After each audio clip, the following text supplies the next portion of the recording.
എറണാകുളം കാലടിയിൽ വൻ കഞ്ചാവ് വേട്ട. 16 കിലോ കഞ്ചാവുമായി 2 ഇതര സംസ്ഥാന തൊഴിലാളികൾ പിടിയിലായി. പശ്ചിമബംഗാൾ സ്വദേശികളായ സഹീദുൽ ഇസ്ലാം, അസന്നൂർ ഇസ്ലാം എന്നിവരാണ് പിടിയിലായത്. ഒഡീഷയിൽ നിന്നും വിൽപ്പനയ്ക്കായി എത്തിച്ച കഞ്ചാവാണ് പിടികൂടിയത്.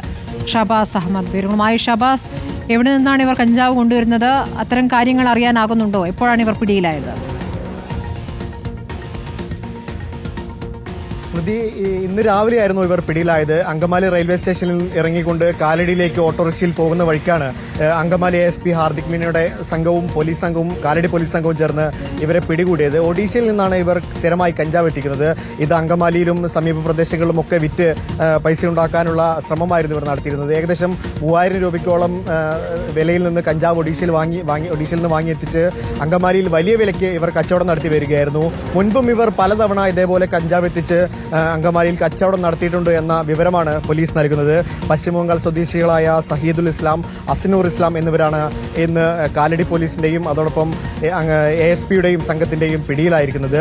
ഇവർ തുടർച്ചയായി കഞ്ചാവ് എത്തിച്ച് പോലീസ് ഇവരെ നിരീക്ഷിച്ചു വരികയായിരുന്നു. അങ്ങനെ ഇന്ന് രാവിലെ ഇവർ ഒഡീഷയിൽ നിന്ന് വരുന്ന വഴി അങ്കമാലി റെയിൽവേ സ്റ്റേഷനിലെത്തി ഓട്ടോറിക്ഷയിൽ ഈ കാലടിയിലേക്ക് പോവുകയായിരുന്നു. ഇവിടെ വെച്ചാണ് ഈ പോലീസ് സംഘം ഇവരെ പിടികൂടിയത്. ഇവരിൽ നിന്ന് 16 കിലോയോളം കഞ്ചാവാണ് പോലീസ് കണ്ടെടുത്തിട്ടുള്ളത്. ഇവരെ അറസ്റ്റ് ചെയ്ത് കൂടുതൽ നടപടിക്രമങ്ങൾക്കായി കോടതിയിൽ ഹാജരാക്കും. സ്മൃതി. ശരി, ഷാബാസ് അഹമ്മദാണ് വിവരങ്ങൾ നൽകിയത്.